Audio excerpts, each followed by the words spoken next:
Segala puji bagi Allah yang telah memberikan kita begitu banyak nikmat sehingga kita pada pagi hari ini bisa berkumpul di tempat ini dalam rangka menuntut ilmu. Dan salawat serta salam tidak lupa kita haturkan kepada Nabi kita Muhammad Sallallahu Alaihi Wasallam serta kepada para keluarganya, para sahabatnya, dan para pengikutnya yang senantiasa mengikuti sunnahnya Sallallahu Alaihi Wasallam hingga hari kiamat. Bukan.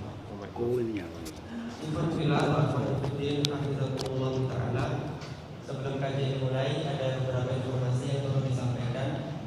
Kami informasikan bahwasanya tempat jamaah laki-laki bisa di bawah dan di atas, dan mungkin 1, 2, 3 gimana Be? bisa menempati ruang-ruang yang kosong, dan yang jamaah di dalam masjid monggo bisa merapat 1, 2, 3 agak maju yang di belakang supaya yang baru datang bisa menempati ruangan yang ada dalam masjid. 1, 2, 3. Kemudian kami informasikan juga untuk jamaah yang membawa anak kecil agar dikondisikan supaya kajian berjalan dengan kondusif. Oh bendera. Dan jangan lupa Oh bendera, iya. agar tetap menjaga kebersihan di area. Enggak. Di pinggir. Dimohon untuk tidak parkir di depan pagar warga. Suara gimana? Suara. Parkir masjid yang telah disediakan. Karena kajian direkam, dimohon tidak lewat jumlah kamera dari hal darurat. Dan insya Allah akan ada sesi tanya jawab. Suara gimana? Suara. Materi selesai. Jadi silakan bagi para jamaah. Suara gimana? Suara. Kepada Ustaz untuk Soalnya di bawah jadi. Tes 1, 2, 3 masuk. Soalnya suara Ustaz di bawah. Bisa ya? Ya. Demikian informasi yang disampaikan. Insya Allah sebentar lagi kita akan menyimak kajian yang berjudul Ketetapan Allah adalah yang terbaik, yang insya Allah akan disampaikan oleh Ustaz Dr. Syafiq Rizal Basalamah Hafizullah Ta'ala. Kepada beliau falyatafadhal masykur.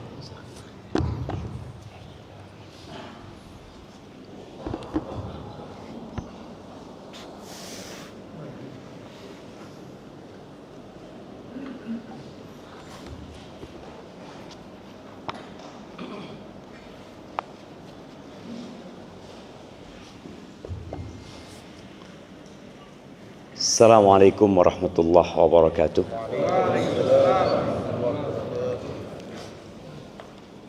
Alhamdulillah alladzi radda ilaina arwahana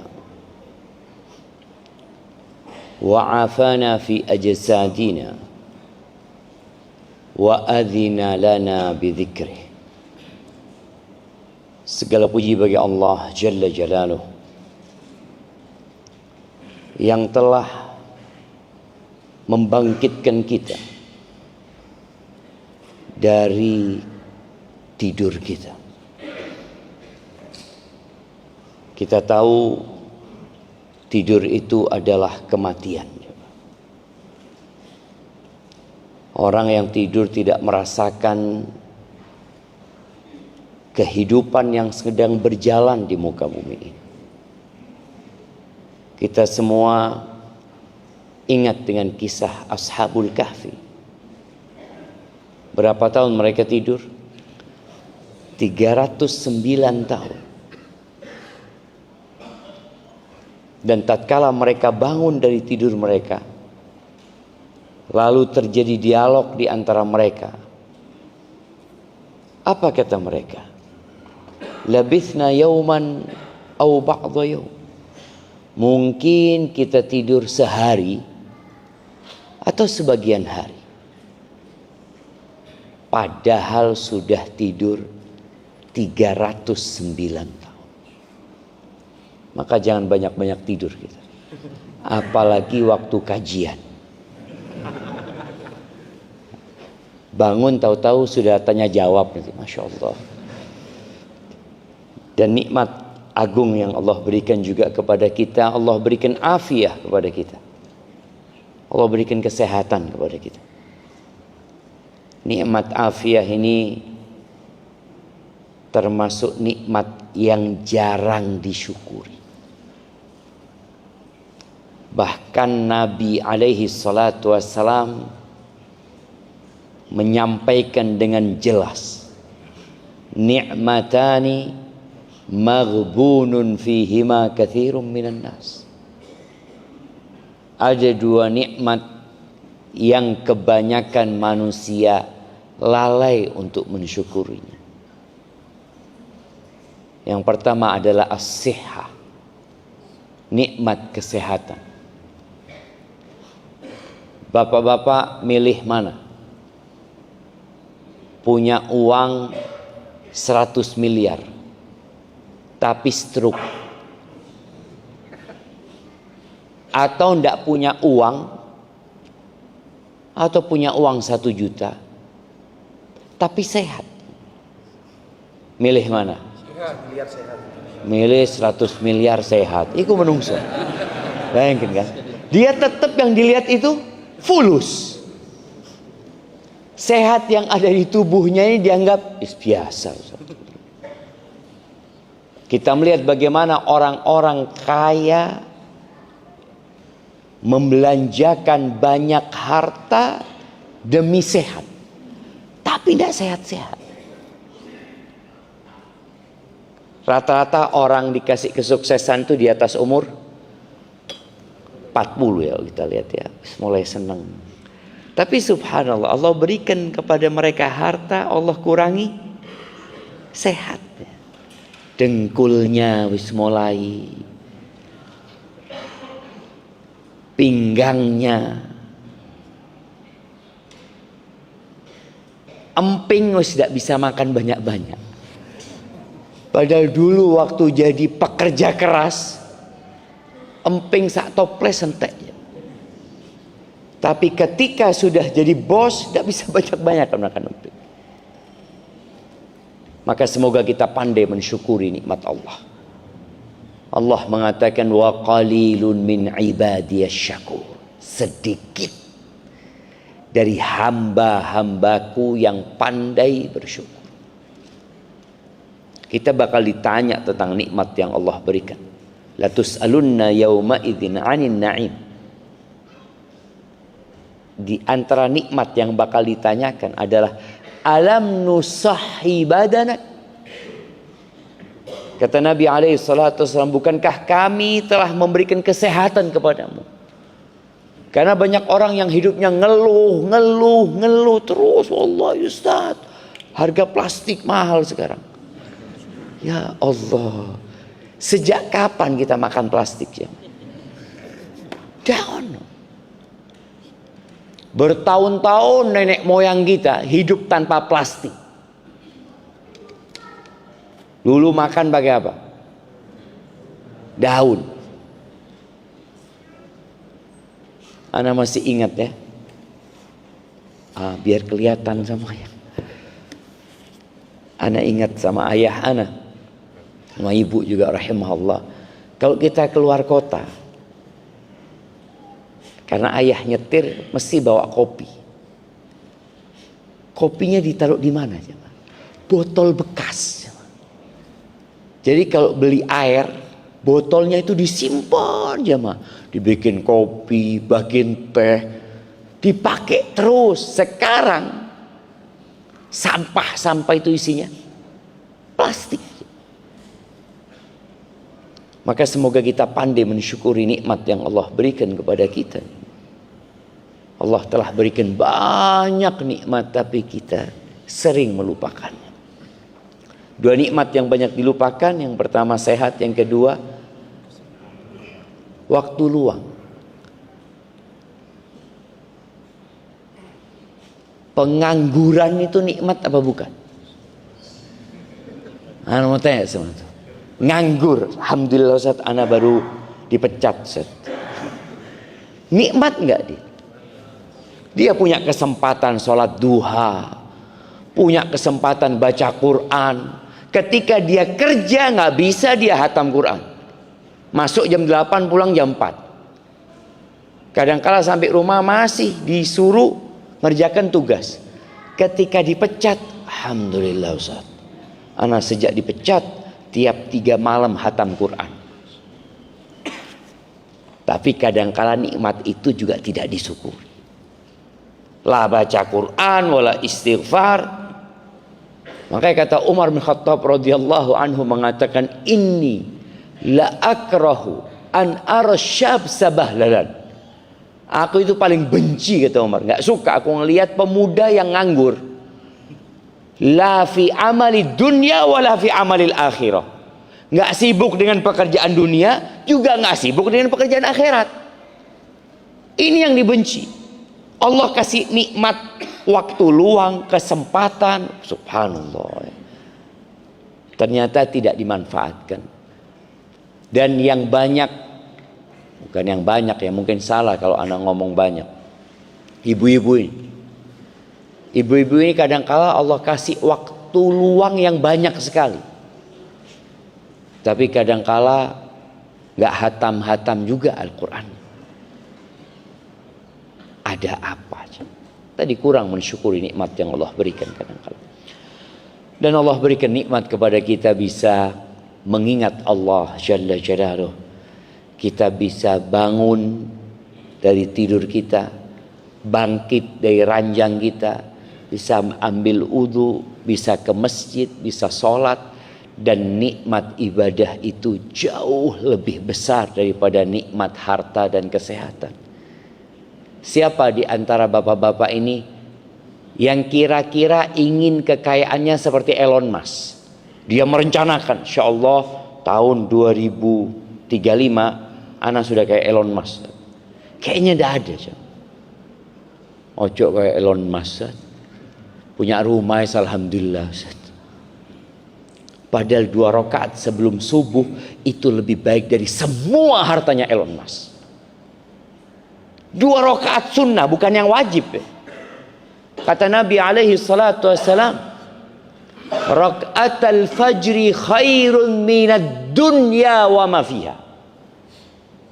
2 rakaat sebelum subuh itu lebih baik dari dunia dan isi. Cuma kembali kita nggak mensyukuri nikmat bisa sholat 2 rakaat sebelum subuh. Tapi kalau kasih tawaran, mana antum mau nggak? 10 juta tapi bangun subuh telat jam 7. Milih mana jemaah? Telat. Kalau ketiduran kan tidak apa-apa Ustaz ya. 10 juta. Padahal 2 rakaat sunnah itu lebih baik dari dunia dan isi. Allahumma salli wa sallim ala abdika wa rasulika سيدنا ومولانا وحبيبنا وشفيعنا محمد وعلى آله وأصحابه أجمعين أما بعد. Hari ini tanggal 28 27 ya 27 Dzulqa'dah 1447 Hijriah. Ana mau tanya, siapa yang bisa jawab, ana kasih hadiah. Apa sih keutamaan 10 awal Dzulhijjah? Fadhal jemaah. Nah,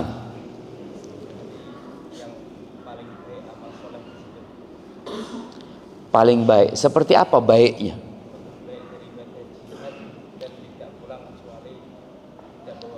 Lebih baik daripada jihad fi sabilillah. Jihad yang pulang. Jihad yang enggak pulang.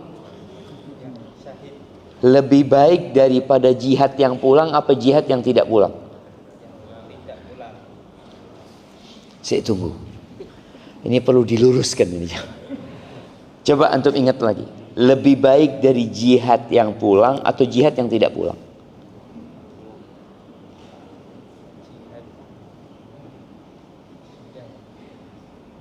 Kalau yang tidak pulang nggak bisa ditandingi. Anak kasih hadiah apa ya? Iya, lebih baik daripada jihad yang pulang. Karena Nabi alaihi salatu wasallam mengatakan, "Ma min ayyamin." Ini perlu kita ingatkan selalu jemaah. Karena 10 awal Dzulhijjah ini Tidak seperti 10 akhir Ramadan. Kalau 10 akhir Ramadan, Masya Allah, masjid-masjid membuka pintu untuk iktikaf. Kita melihat bagaimana di akhir-akhir ini masyarakat yang dulunya kalau 10 akhir Ramadan itu masjid sepi, sekarang sudah enggak lagi. Sudah mulai ramai. Tapi 10 awal Dzulhijjah ini masih banyak yang menganggapnya biasa-biasa saja. Padahal lebih baik dari 10 akhir Ramadan. Karena Nabi SAW mengatakan, ma min ayyamin al-amalu salihu fiha khairun min hadhil ayyam au ahabbu ila Allah min hadhil ayyam. Tidak ada hari-hari yang beramal soleh di dalamnya itu lebih baik, lebih dicintai Allah daripada beramal di 10 awal Dzulhijjah. Enggak ada jemaah. Dalam 354 hari, setahun berapa hari? Setahun berapa hari? 354. Sudah 365 apa 54? Ini kayak aliran nanyar meneng. Yo, setahun 354, 55. Iya, kita ini bicara tahun yang mulainya Muharram berakhir di bulan Dzulhijjah. Nabi SAW semua sabdanya, ayat-ayat Al-Quran yang ada dalam Al-Quran ketika bicara hari, bicara bulan, maka berkaitan dengan bulan-bulan dan hari-hari Islam. Tapi kita tahunya cuma 365 hari. Enggak. 354 hari. Karena bedanya 11 hari sama Masehi. Tidak ada yang lebih mulia, lebih dicintai Allah daripada beramal di 10 awal Dzulhijjah. Disinilah muncul pertanyaan dari para sahabat. Karena sahabat Nabi SAW mengetahui bahwa amalan yang paling agung itu adalah jihad. Kita tahu sholat itu ibadah badan, zakat itu ibadah harta, haji itu ibadah fisik dan harta. Tapi kalau jihad, ibadah fisik, harta dan jiwa, di mana orang bisa mengorbankan nyawanya dan tidak pernah pulang lagi dari medan perang. Maka mereka langsung bertanya kepada Nabi SAW, walal jihadu fi sabilillah. Apakah jihad di jalan Allah tidak bisa menandingi beramal soleh di 10 awal Dzulhijjah? Jihad nih, orang yang meninggalkan rumahnya kadangkala berbulan-bulan dan boleh jadi pulang cacat seumur hidup, itu tidak bisa tertandingi dengan beramal soleh di awal Dzulhijjah. Di sini Nabi SAW mengatakan walal jihadu fi sabilillah. Jihad di jalan Allah pun tidak dapat menandingi beramal soleh di 10 awal Dzulhijjah ini, kecuali jihad yang tidak pulang. Illa rajulun kharaja bimalihi wa nafsihi wa lam yarji' min dzalika bi syai'. Kecuali seorang mujahid yang keluar dari rumahnya menuju medan perang dan dia tewas di sana, hartanya dirampas oleh musuh-musuh dan dia tidak pernah pulang. Ini yang tidak tertandingi. Gitu jadi. Baik, jihad yang pulang seperti apa besar pahalanya, jemaah? Kita kadang-kadang nggak kebayang seperti apa sih pahala jihad. Nah, kalau pahalanya itu dengan awal tetesan darah akan diampuni dosanya, seorang yang mati syahid itu akan dapat memberikan syafaat kepada 70 dari keluarganya. Ini yang mati. Yang tidak mati ya pulang tadi ke rumahnya. Pertanyaannya, jihad ini seperti apa dalam perbuatan kita sehari-hari? Ketika datang seorang sahabat kepada Nabi SAW, dia mengatakan, "Ya Rasulullah, dullani ala amalin ya'dilul jihad." Wahai Rasulullah, tunjukkan kepada aku amalan yang sebanding dengan jihad. Karena kita tahu jihad ini bukan amalan rutin. Sesekali dalam hidup itu ada panggilan jihad. Dan kadangkala sampai meninggal dunia ada orang yang enggak pernah jihad karena tidak ada panggilan jihad. Maka sahabat ini bertanya, apa amalan yang sebanding dengan jihad? Kata Nabi alaihi salatu wasallam, la ajidu, enggak ada. Pertanyaannya, kenapa Nabi mengatakan tidak ada? Jemaah. Lalu Nabi memberikan contoh. Siapa yang ingat contoh yang diberikan Nabi SAW? Apakah engkau bisa ketika mujahid itu meninggalkan rumahnya menuju ke medan perang, engkau melakukan amalan yang amalan ini sama dengan jihad, tapi engkau nggak bisa? Apa amalannya? Apa amalan yang Nabi tawarkan kepada orang ini supaya dapat pahala mujahid?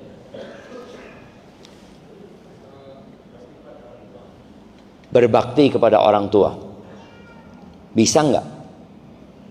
Bisa kan? Ini nggak bisa.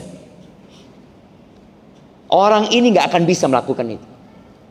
Oleh karena itu Nabi alaihissalatu wassalam mengatakan nggak ada. Apa amalan tadi yang manusia tidak dapat melakukan?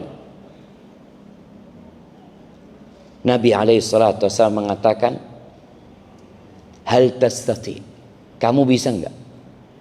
Idza kharajal mujahidu fi sabilillah, ketika mujahid berangkat ke medan perang, tadkhulu masjidak, engkau masuk ke masjid, fataqum wala taftur, lalu engkau salat dan tidak putus salat, wa tasumu wala tuftir, dan engkau puasa tidak berbuka sampai mujahid itu pulang.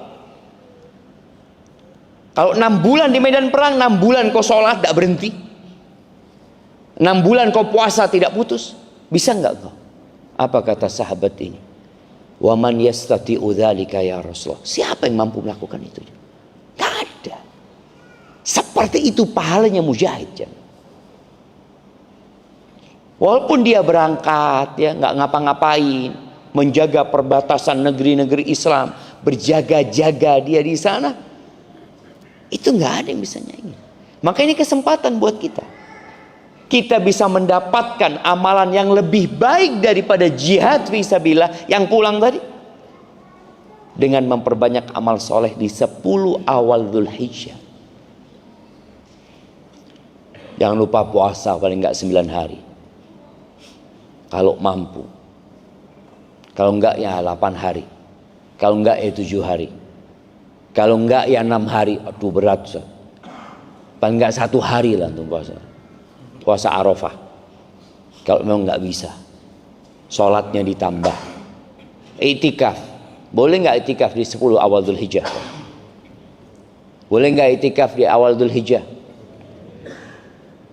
Masjid ini kira-kira dibuka 10 awal Dzulhijjah 24 jam 24 jam dibukanya. Jangan orang iktikaf, opo iki bid'ah meneng iktikaf Ramadan. Iktikaf itu sepanjang tahun jemaah. Kita boleh iktikaf sepanjang tahun. Antum kalau ribut sama istri antum sudah, iktikaf aja di sini daripada nyewa hotel. Sini iktikaf, baca doa, berzikir ya. Ini sebuah kemuliaan yang kadangkala kita melupakannya juga. Sebagian orang anak kalau di rumah itu sulit baca Quran, Ustaz. Padahal lebih utama ya baca di rumah gitu loh. Sholat sunnah ya di rumah. Tapi kadang-kadang kalau di rumah sulit, Ustaz. Anak Hasan ke masjid. Masjid HP-nya titipkan ke istri. Afwan ya. Anak mau ke masjid. Gak usah telepon-telepon sudah. Kapan telepon? Nanti tanggal 9 Dzulhijjah, insyaallah. Ini dalam rangka kita mendapatkan pahala yang lebih utama dari jihad. Jadi amalan yang kurang keutamaannya. Jadi kalau jihad tadi sangat utama, namun apabila dikerjakan di waktu-waktu yang mulia, itu bisa menandingi itu amalan yang mulia. Sodakoh, yang punya uang ana mau sodakoh, Ustaz nggak banyak, atau yang nggak pernah sodakoh, yang setiap lewat kota amal selalu ngebut di depan dia itu, nggak pernah berhenti ya. 10 awal Dzulhijjah, antum bismillah. Kalau punya kelebihan harta, ini kesempatan. Barakallahu fiik. Taib. Tema kita hari ini jamaah berkaitan dengan takdir Allah itu pasti yang terbaik ya. Namun kadangkala kita kurang dapat mencerna dan mengambil pesan dari yang Allah tetapkan. Banyak di antara kita yang hidupnya selalu mengeluh. Keluhan itu silih berganti karena dalam pandangan dia musibah datang silih berganti. Allah Azza wa Jalla sudah menetapkan bahwa hidup ini ujian. Di awal surat Al-Mulk Allah mengatakan tabarakalladzi biyadihil mulk wa huwa ala kulli syai'in qadir. Ini yang harus kita sama-sama fahami, bahwa semua kerajaan, semua kepemilikan itu punya Allah Subhanahu wa taala. Di tangan Allah semua kekuasaan ini. Dan dia maha kuasa atas segala sesuatu. Kulla yaumin huwa fi syan. Setiap hari Allah ngurusin urusan ini. Ada yang diangkat, ada yang diturunkan, ada yang disehatkan, ada yang kasih penyakit. Tiap hari. Apa sih sebenarnya tujuan hidup ini? Maka Allah sebutkan di ayat selanjutnya di surat Tabarak, ayat kedua. Alladzi khalaqa al-mauta. Dialah Allah Jalla Jalaluhu yang menciptakan kematian. Kita dulu nggak ada. Bapak kita dulu juga nggak ada. Embah kita juga dulu nggak ada. Kehidupan ini dimulai dengan ketidakadaan. Supaya orang sadar engkau dulu nggak ada dan engkau akan kembali tidak ada. Dialah Allah yang menciptakan kematian, al-mauta wal hayata, dan menciptakan kehidupan. Tujuannya apa? Liyabluwakum ayyukum ahsanu amala. Untuk menguji siapa di antara kalian yang paling baik amalannya. Bukan yang paling kaya, bukan yang paling ganteng, bukan yang paling ayu. Sekarang kalau kita ngelihat banyak diadakan kompetisi-kompetisi yang berkaitan dengan fisik, dengan keterampilan, skill, tapi tidak dengan amalan.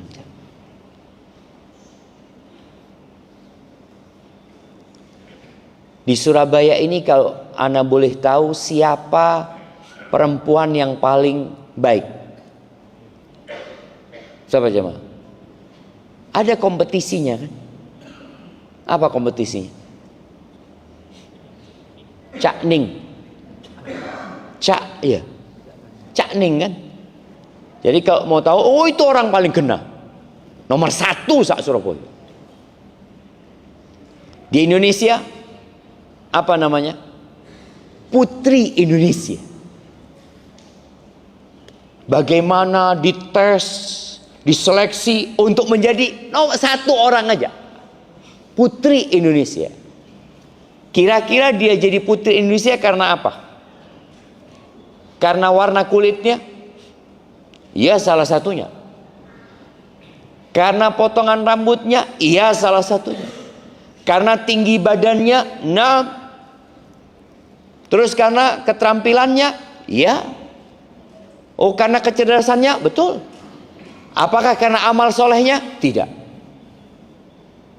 Nggak ada ukuran itu. Apakah putri Indonesia harus sholat 5 waktu? Harus hafal Quran? Ya enggak, Ustaz.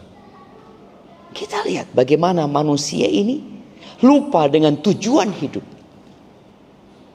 Liyabluwakum ayyukum ahsanu amala. Untuk menguji siapa di antara kalian yang paling baik amalan. Allah itu tidak melihat kepada fisik kita. Innallaha la yanzuru ila suwarikum. Maka jangan terlalu sibuk dengan fisik kita. Tetap kita harus jaga kesehatan kita. Karena memang tubuh ini adalah kendaraan menuju kepada Allah Azza wa Jalla. Dia kendaraan. Untuk menjadi yang terbaik, ya kita butuh fisik ini. Tapi jangan terlalu sibuk memikirkan fisik.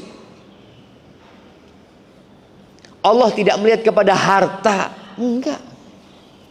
Kita lihat bagaimana Nabi Ayub alaihissalam. Kehilangan semua hartanya. Bagaimana Nabi Musa, beliau mengembala kambing 10 tahun dan Fir'aun menduduki kerajaan Mesir. Bagaimana Korun, Allah nggak ngelihat kepada harta. Maka jangan sampai kita pun sibuk menilai diri kita dengan harta. Bercermin.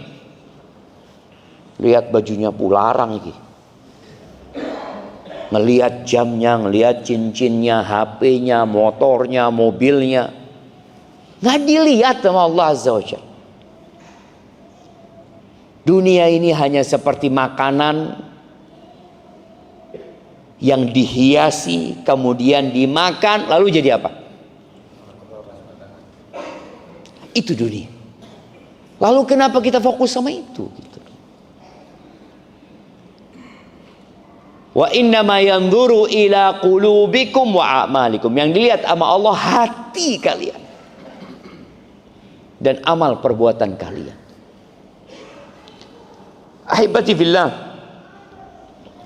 tatkala banyak kejadian yang tidak sesuai dengan keinginan,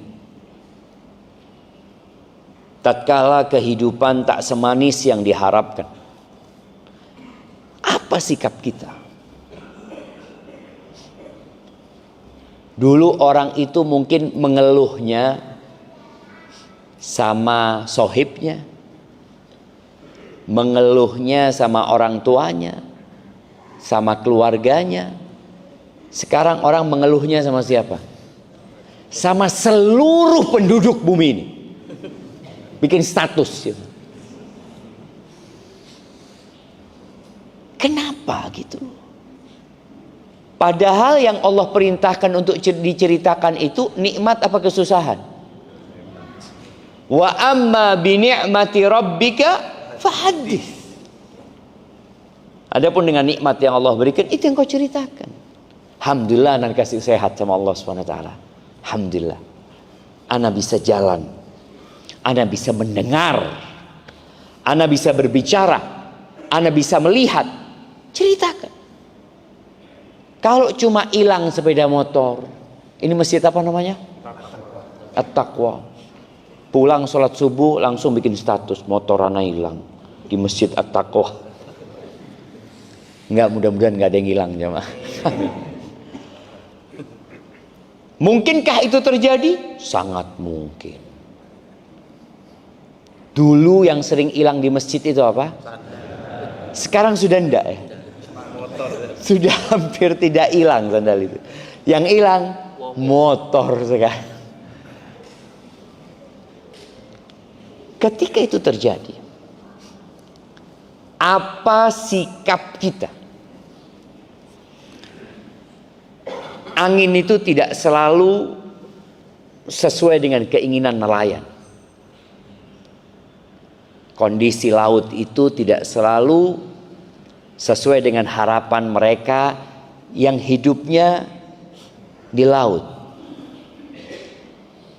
Tapi apakah nelayan kemudian marah-marah, ngamuk-ngamuk? Tajri riyah bima la tashtahis sufun atau safin. Terkadang angin itu tidak sesuai dengan keinginan kaptennya. Tapi yang dia lakukan adalah, ya sudah, udah takdirnya, mau gimana lagi? Sebagian kita sampai hari ini belum punya pasangan. Siapa yang umur 40 tahun belum nikah? Anda kasih hadiah. Nah, nggak ada jamaah. Ada yang belum nikah, ada yang sudah nikah berulang kali. Kita lihat takdirnya orang itu macam-macam. Ada yang nikah gagal, nikah gagal, nikah gagal. Ada yang semangat poligami. Insyaallah Ustaz, sejak ngaji anak semangat Ustaz. Alhamdulillah. Anak alhamdulillah Ustaz sudah nikah, tapi sekarang nggak punya istri Ustaz.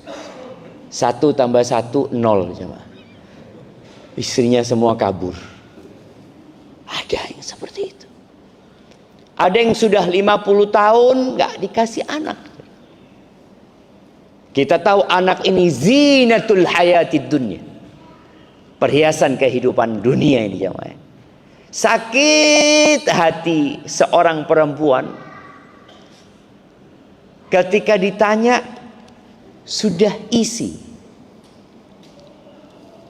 Tahun pertama belum. Tahun kelima ditanya lagi, sudah isi. Setelah 20 tahun ditanya, anaknya berapa? Dia ngomong, belum dikasih sama Allah SWT. Ada yang seperti itu. Itulah takdir Allah Azza wa Jalla. Tadi yang jodohnya tak kunjung datang, kadang-kala ada perempuan ya yang masih gadis sampai umur 40 tahun, 45 tahun. Ada yang ekonominya susah, ada yang Masya Allah menikah Alhamdulillah, tapi suaminya zalim. Milih mana tuh? Ibu-ibu nggak punya suami, atau punya suami tapi suaminya zalim? Enggak, punya suami tapi suaminya soleh. Loh, ini kita bicara realita. Hidup ini tidak seindah drama Cina sekarang ya. CEO wala apa. La haula wala quwata illa billah jemaah. Nah, ada yang punya anak tapi tidak berbakti anaknya. Ada tadi yang nggak punya anak, ada yang punya anak tapi anaknya nggak berbakti. Seperti cerita di surat Al-Kahfi. Iya, anak kasih ada yang dapat menyebutkan 3 cerita Nabi Musa dan Khidir. Tuh, ayo jemaah. Cerita Nabi Musa dan Nabi Khidir yang pertama membunuh anak, kemudian Membunuh anak. ya, Siapa yang membunuh anak? Nabi Khidir. Oke. Kemudian yang kedua membantu untuk bangun rumah yang diroboh. Renovasi rumah yang miring. Ya.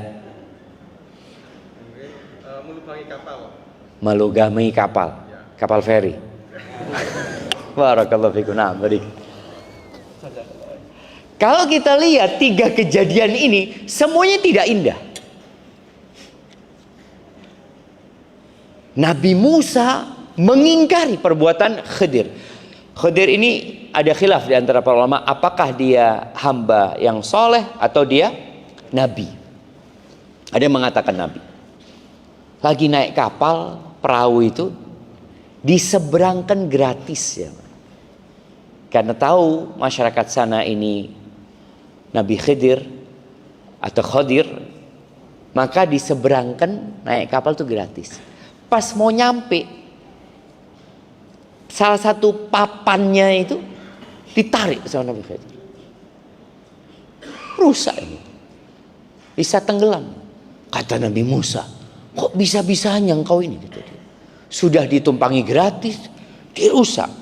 Kata Nabi Khidir, kan udah aku kasih tahu engkau jangan tanya, kata dia. Oh iya, lupa aku, kata dia. Karena melihat ini perbuatan mungkar, jemaah. Artinya sesuatu gimana sih kok dirusak gitu loh.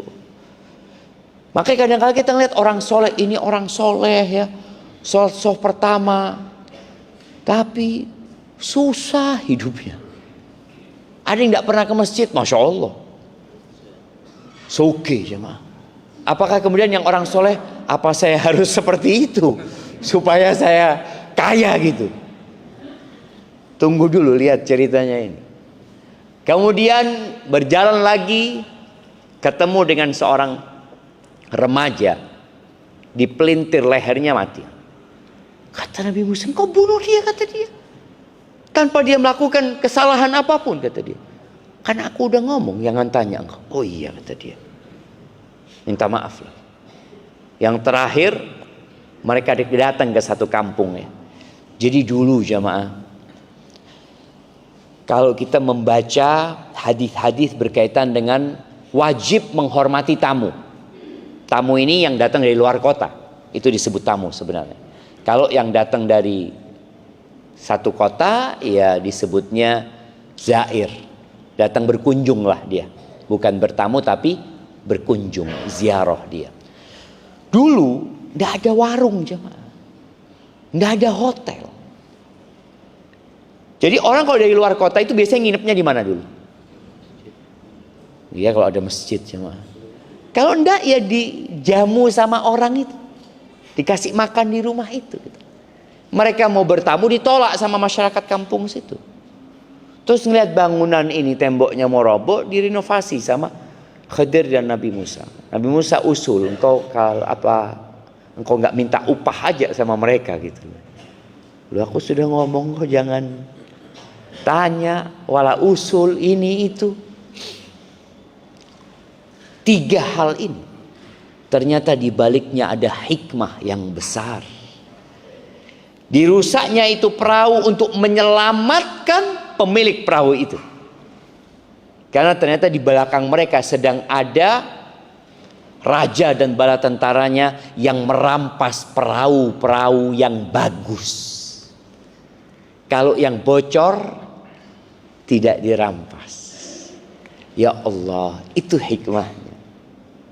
Itu anak muda, remaja itu dibunuh untuk menyelamatkan siapa? Kedua orang tuanya.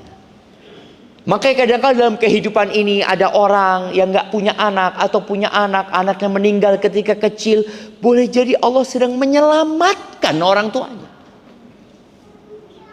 Tapi kita kadang-kala gak nerima. Kenapa ya Allah? Kenapa ya Allah? Apa salahku ya Allah? Ya banyak salahmu. Ini cuma orang kadang-kala lupa dengan kesalahannya. Jadi musibah itu datang boleh jadi karena dosa, boleh jadi untuk mengangkat derajat.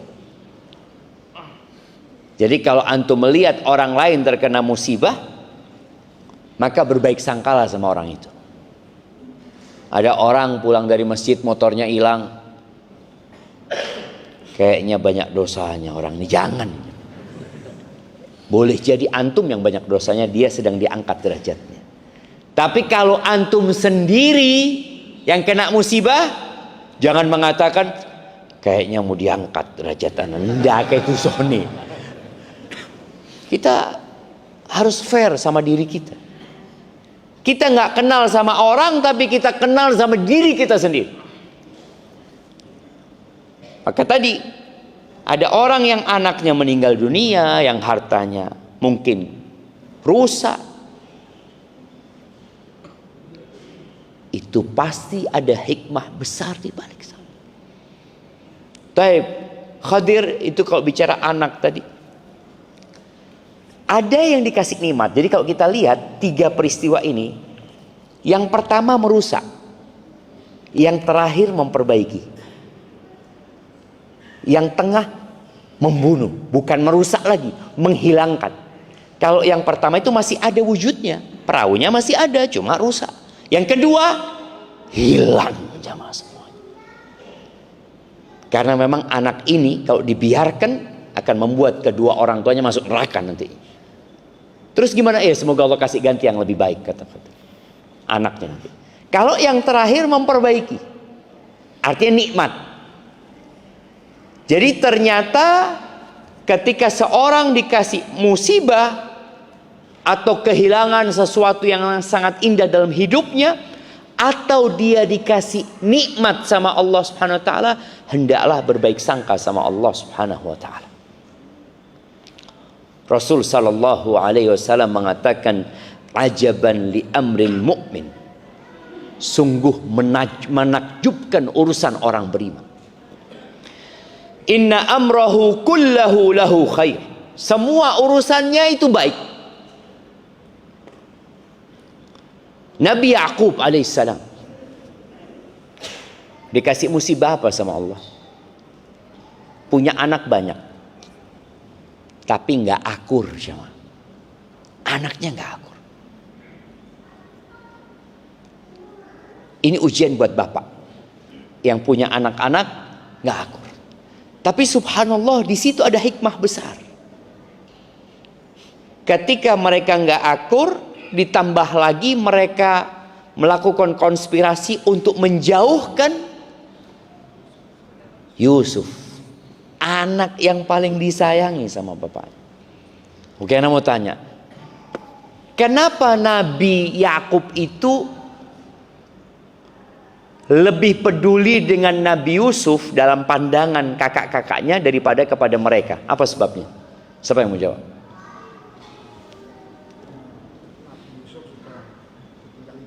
Masya Allah, barakallah, kasih hadiah buat antum, Masya Allah.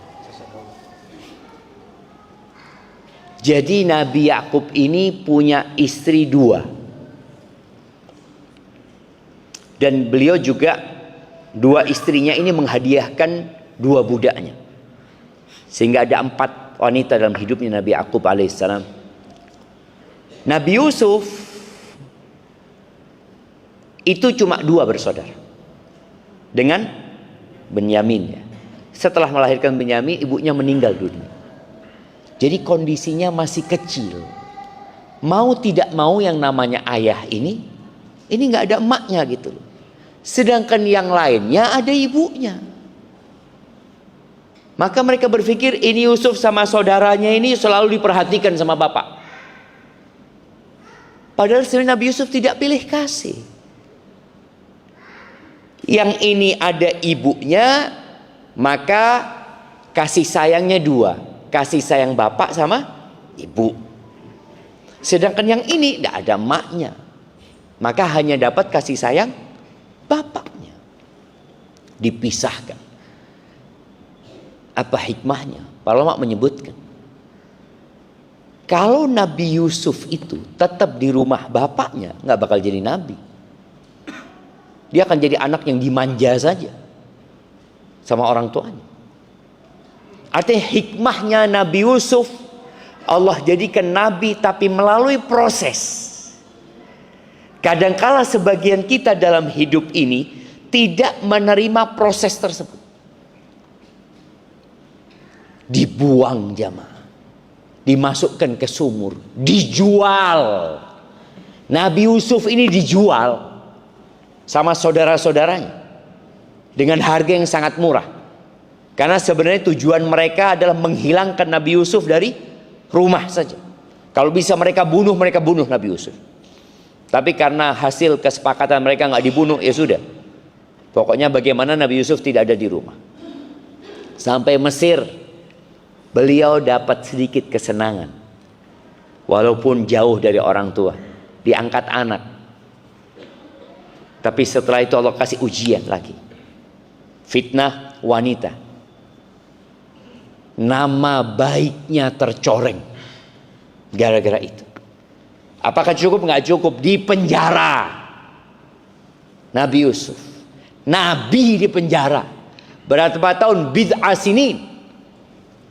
Bid'at itu dari 3 sampai ke 10 lah. Terus sampai ke 9. Itu di penjara Nabi Yusuf alaihissalam. Bagaimana kehidupan di penjara? Jangan ditanya. Baru setelah itu diangkat sama Allah Subhanahu wa ta'ala. Jadi prosesnya panjang. Kita kadangkala nggak siap dengan proses, tapi ingin mendapatkan yang lebih. Kalau ngelihat temennya kaya gitu, Masya Allah, seneng antum ya. Nggak tahu dia dulu susah. Kenalnya sudah kaya. Kenalnya udah seneng. Oh enggak, anak dulu susah. Iya dulu lah, tapi sekarang Masya Allah gitu kan. Dia nggak mau dengan yang dulu. Loh, dengarkan ceritanya. Bagaimana cerita itu membuat orang jadi dewasa. Nabi Sulaiman. Apa ujian Nabi Sulaiman? Nah, harta. Iya, beliau memang lahir, kalau istilah orang sekarang lahir piringnya sudah emas, sendoknya sudah emas ya. Karena bapaknya adalah Raja Nabi Daud. Tapi Allah berikan ujian kepada Nabi Sulaiman. Apa?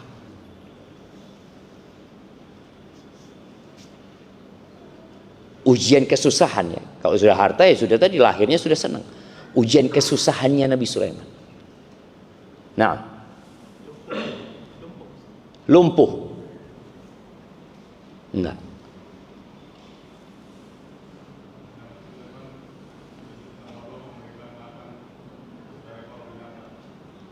Nabi Sulaiman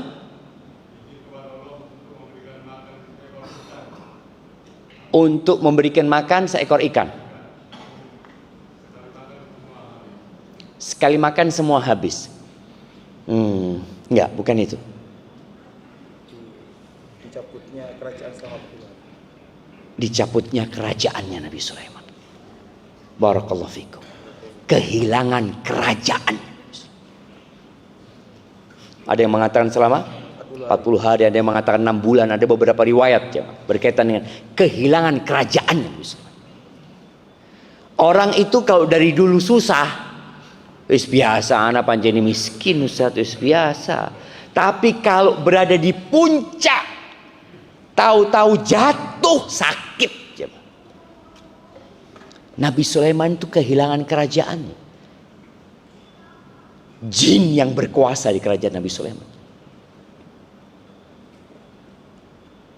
Jadi biasanya Nabi Sulaiman itu kalau ke toilet melepas cincinnya, kasihkan ke istrinya. Nanti keluar baru diambil lagi sama Nabi Sulaiman.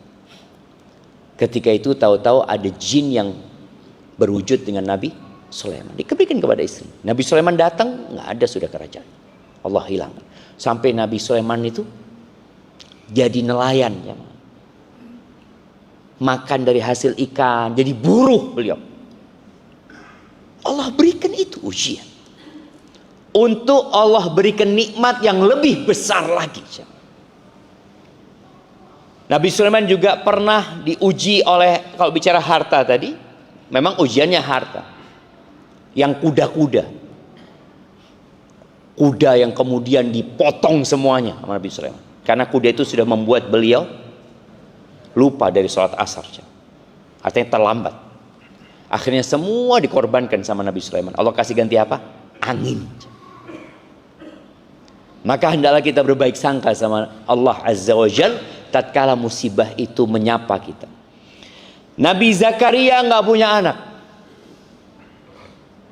Sampai umur 100 tahun. Kira-kira. Kemudian dikasih anak. Bagaimana bahagianya seorang ayah. Bahagia banget. Dan yang ngasih nama Yahya itu Allah langsung. Belum ada nama Yahya sebelum itu. Kemudian setelah gembira, setelah senang dengan apa yang Allah berikan, Tahu-tahu Yahya dipenggal kepalanya, dihadiahkan kepalanya kepada seorang pelacur. Jadi hidup ini ujian.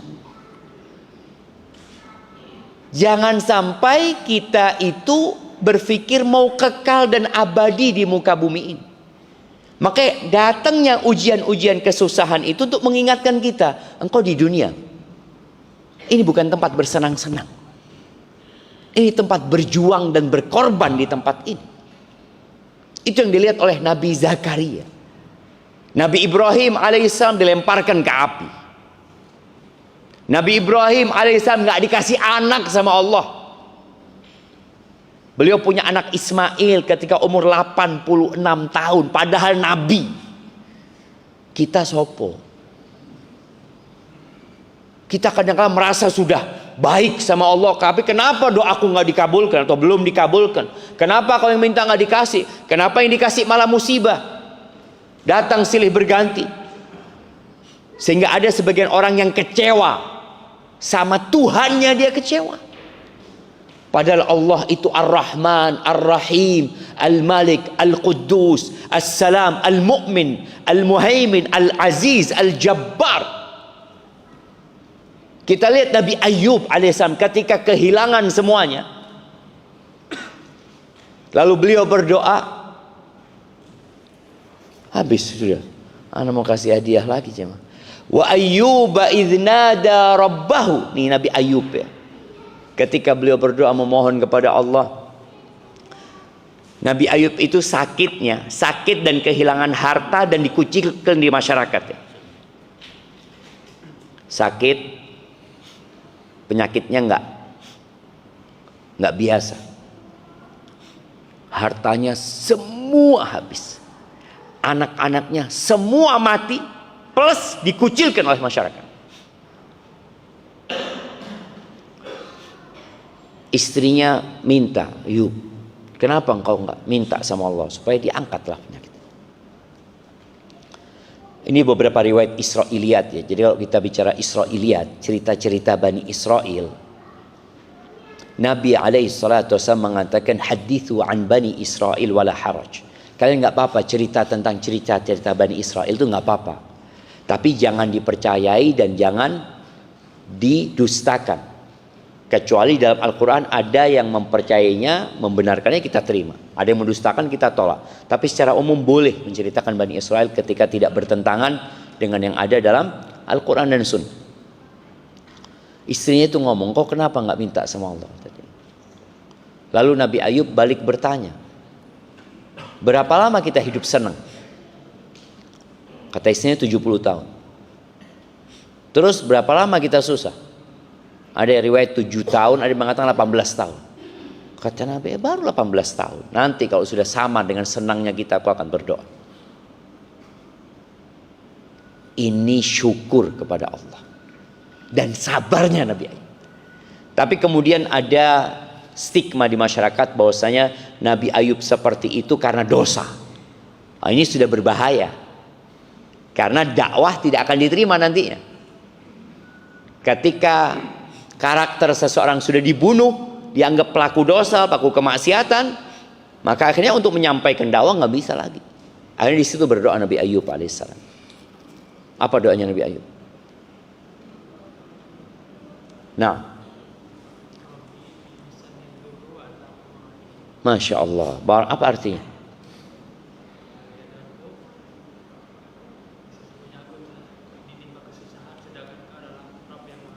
Masya Allah, barakallahu fikum. Nah, Allah mengatakan wa ayyuba idh nada rabbahu anni massani yadhur wa anta arhamur rahimin. Dan Ayub ketika beliau menyeru Tuhannya mengatakan, wahai Rabbku, sesungguhnya aku disentuh. Mas itu disentuh cuma. Satu hal yang membahayakan, musibah. Tapi Nabi mengatakan wa anta arhamur rahimin. Tapi engkau adalah yang maha pengasih atau yang paling pengasih di antara yang mengasihi. Jadi Allah itu lebih sayang sama kita daripada kedua orang tua kita. Allah itu lebih sayang sama kita daripada pasangan hidup kita. Allah lebih sayang sama kita daripada anak-anak kita. Terus kita nggak mau berbaik sangka sama Allah. Tatkala kita ditimpa oleh musibah, ditimpa sesuatu yang tidak menyenangkan. Maka di antara rukun iman itu adalah antu'mina bil qadari khairihi wa syarrihi. Engkau harus beriman dengan takdir yang baik dan yang buruk. Ketika baik, engkau bersyukur. Ketika buruk, engkau bersabar. Yang terakhir jamaah, ada firman Allah Azza wa Jalla di surat Asy-Syura ayat 27. Allah mengatakan, walau basatallahu rizqa li'ibadihi labaghaw fil ardh. Kalau Allah membentangkan rizki buat semua hamba-hambanya, pasti mereka akan melakukan kezaliman di muka bumi. Jadi ketika antum gak kaya-kaya, bersyukur antum seharusnya. Mungkin kalau saya kaya, saya jadi rusak. Boleh jadi. Mungkin kalau saya kaya, saya gak datang kajian lagi. Dulu ana berpikir orang yang akan paling banyak di soft pertama itu orang-orang kaya. Pikiran ana dulu jangan. Kenapa? Karena dia sudah kaya gitu loh. Buka keran fulus. Aduh. Tapi ternyata fitnah dunia membuat dia masbuk. Kadang-kadang jadi imam. Tapi imamul masbukin. Imamnya yang masbuk-masbuk semuanya. Anda berpikir dulu ya. Tapi ternyata memang fitnah dunia ini dahsyat sekali. Kekayaan itu memiliki efek samping yang buruk. Dan Allah sebutkan, innal insana la yatgha. Sesungguhnya manusia benar-benar melampaui batas kapan? Ar-ra'ahu istaghna. Ketika dia melihat, oh aku sudah punya. Aku sudah cukup. Ternyata kecukupannya tidak membuat dia semakin dekat sama Allah Azza wa Jalla. Maka Allah katakan, kalau Allah bentangkan rizki buat manusia semuanya itu, mereka akan membuat kerusakan di muka bumi ini. Tapi kata Allah Azza wa Jalla, walakin yunazzilu biqadari ma yasha. Allah turunkan dengan takaran sesuai dengan yang Allah kehendaki. Lalu Allah tutup ayat ini dengan firman-Nya, innahu bi'ibadihi khabirun basir. Sesungguhnya dia dengan hamba-hambanya sangat mengetahui. Dia tahu ya apa hambanya. Dan dia melihat. Ana ingat cerita seorang polisi di Batam. Dia waktu itu ya salah satu oknum polisi yang kata dirinya ana nggak bener lah Ustaz. Ana tidak baik. Di Batam itu ya banyak penyelundupan ini itu kata dia. Dia bermainlah di sana jauh dari agama. Istrinya itu ingin suaminya baik. Akhirnya dia minta tolong kepada kawannya untuk mengirimkan video kepada suaminya. Soalnya ini juga penting. Bapak-bapak, ibu-ibu. Kadangkala bapak-bapak itu kalau dikasih video dari ibu-ibu nggak ditonton. Oh ini nasihat enggak. Jadi enggak mau dia. Salah satu triknya kirimkan ke sohibnya. Biar sohibnya suami ini ngirim ke suami. Jadi kan dapatnya bukan dari istri. Padahal sebenarnya kirimannya istri gitu loh. Kalau dari sohib ini bagus nih. Mau dia. Ya nggak semua bapak-bapak ya. Ada bapak-bapak yang kurang lurus saja kayak gitu. Dia nggak tonton tuh videonya. Sampai akhirnya dia ketangkep. Polisi ditangkap sama polisi. Akhirnya dia ditahan. Ditahan beberapa hari. Mulai dia buka video-video itu. Ketika dia buka, dia nangis. Dia merasa zalim sama istri. Sejak kejadian itu dia jadi orang soleh. Bayangin tadi. Ketika dia masih berfoya-foya, bermewah-mewah dengan uang yang tidak halal tadi. Ya dia jauh dari ketaatan. Allah berikan kesusahan menjadi titik kembalinya dia. Ada sebuah hadis qudsi ya, tapi hadis ini dhaif. Namun beberapa ulama menyebutkan seperti Ibnu Katsir ketika menafsirkan ayat ini, beliau mengatakan wa huwa a'lamu bidzalika. Allah memberikan rizki kepada hamba-hambanya dan Allah memilih yang memperbaiki mereka. Jumlah dan kadar rizkinya itu. Dan Allah lebih mengetahui mana yang pas buat kita. Makanya kadang-kadang ada di antara kita yang sampai mati miskin terus ya. Kok enggak suke-suke ya Allah, mati di rumah kontrakan. Ada yang sampai mati sakit terus. Lalu beliau mengatakan fayughni man yastahiqul ghina. Maka Allah memberikan kekayaan kepada orang yang pantas dikasih kekayaan. Wa yufqir man yastahiqul faqr. Allah bikin fakir orang yang pantas kefakiran buat dia. Dan Allah bikin sakit, yang sakit itu memang pas buat dia. Dan Allah jadikan sehat buat yang kesehatan memang pas buat dia. Maka kita harus yakin dengan takdir Allah Subhanahu wa taala. Allah itu lebih ngerti mana yang baik buat kita. Tatkala dikasih kekayaan, tetangga kita yang kaya, antum husnudzon. Jangan mengatakan ini kayaknya korupsi, Ustaz. Kayaknya tidak mungkin dia kaya seperti itu. Ya, sudahlah. Allah kasih kekayaan mungkin memang tepat kekayaan itu buat dia. Doakan dia. Barakallahu fiik.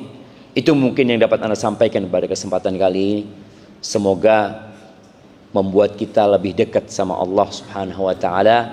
Dan tanda orang yang bahagia itu 3. Tanda orang bahagia itu 3. Yang pertama adalah syukur ketika mendapatkan nikmat. Yang kedua, sabar ketika mendapatkan musibah.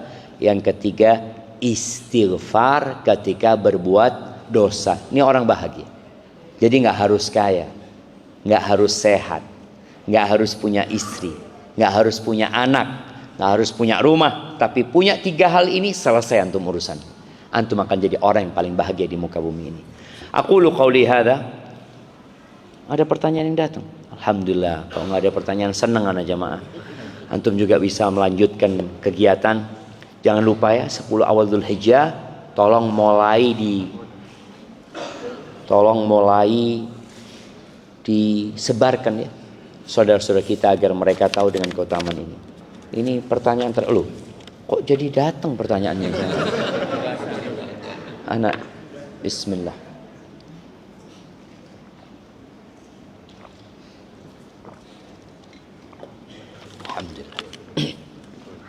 Ustadz izin bertanya.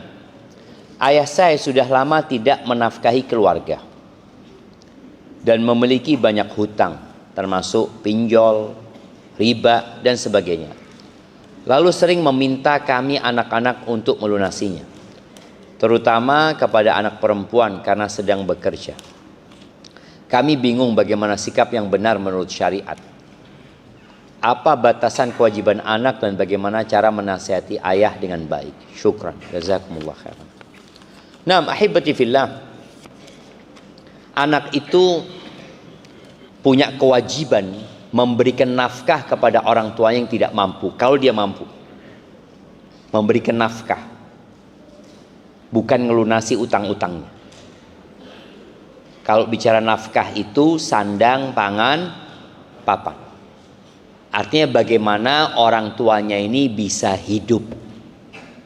Oleh karena itu ketika seorang bapak meninggal dunia, meninggalkan hutang, apakah jadi kewajiban anak melunasinya? Tidak. Tidak menjadi kewajiban anak. Itu utang-utangnya bapak. Suami punya utang, apa jadi kewajiban istri? Kalau istri punya utang, apakah jadi kewajiban suami? Iya, enggak juga jemaah. Kecuali utangnya istri itu nafkah. Jadi selama ini sang suami tidak memberikan nafkah, akhirnya sang istri utang untuk makan. Yang biaya makan itu seharusnya ditanggung oleh suami. Maka suami wajib ngelunasin itu. Ini kewajibanmu. Kalau aku nggak utang, nggak makan kita. Maka pada kondisi seperti itu wajib. Tugas anak adalah membantu orang tuanya untuk keluar dari lingkaran setan. Kalau sudah riba, pinjol, yang kadangkala bukan untuk biaya hidup, tapi untuk gaya hidup dan untuk kesenangan kadangkala. Kalau bicara kasih nasihat sama orang tua, ya kasih nasihat sama orang tua dengan cara yang baik, tidak mengguruin, minta maaf. Jadi kalau orang tua butuh nafkah, kita kirimkan beras, lauk, pauk itu. Maaf ayah, ini yang bisa kami lakukan. Artinya kita berikan jaminan orang tua kita bisa hidup. Kalau tadi pinjol umpamanya, nggak apa-apa kita bantu, termasuk berbakti, asalkan alasannya benar. Kemudian riba tadi, kita boleh membantu melunasi. Tapi kalau kewajiban tidak. Namun kalau mau membantu itu termasuk kebaktian anak kepada kedua orang tuanya. Dan didoakan orang tuanya. Salah satu cara yang perlu dilakukan, ajak bapaknya ziarah kubur. Karena ziarah kubur itu termasuk yang melembutkan hati. Ajak abahnya ke tempat-tempat musibah. Supaya dia bersyukur sama Allah SWT. Karena ada orang-orang yang tidak bersyukur karena nggak pernah ngelihat orang yang lebih susah dari dia. Dia merasa dia paling susah. Padahal banyak yang lebih susah sebenarnya. Alhamdulillah Ustaz, Ana bisa hadir di kajian antum secara langsung. Semoga kita semua istiqomah sampai ajal menyebut. Allahumma amin. Afan Ustaz, Ana ingin bertanya. Ana tinggal di lingkungan yang jauh dari kata sunnah. Alhamdulillah Ana diberi hidayah untuk belajar. Salah satunya melalui antum. Pertanyaannya, bagaimana cara kita mengambil hati orang terdekat kita agar mereka juga mendapatkan hidayah? Subhanallah jemaah. Rasulullah SAW itu selama 40 tahun hidup di kota Mekah, semua penduduk Mekah itu cinta sama Nabi SAW. Cinta. Tapi ketika beliau mulai berdakwah, kecintaan berubah jadi kebencian dan permusuhan. Beliau dikatakan penyihir, ya, dukun, penyair, pendusta. Padahal 40 tahun beliau dikatakan al-amin, orang yang terpercaya. Maka cara kita mengambil hati orang-orang terdekat kita dengan berdoa yang pertama, memohon kepada Allah. Jangan bakhil antum untuk mendoakan tetangga antum yang gak pernah ke masjid. Iki tonggo zat, ya Allah, gak pernah nak masjid. Antum sudah doakan dia belum? Belum, doakan dia. Terus yang kedua, berbuat baik sama dia. Ketika ada rizki datang ke rumah dia, kasih hadiah, terus kita berbuat baik sama dia. Yang ketiga, hormatin yang lebih tua, sayangi yang lebih muda. Karena Nabi SAW mengatakan, laisa minna, bukan termasuk dari kami, kata Nabi SAW. Yang tidak menyayangi yang junior, yang kecil-kecil, dan tidak menghormati yang besar. Dan kemudian tatkala kita ingin ngasih tahu, jangan terkesan menggurui.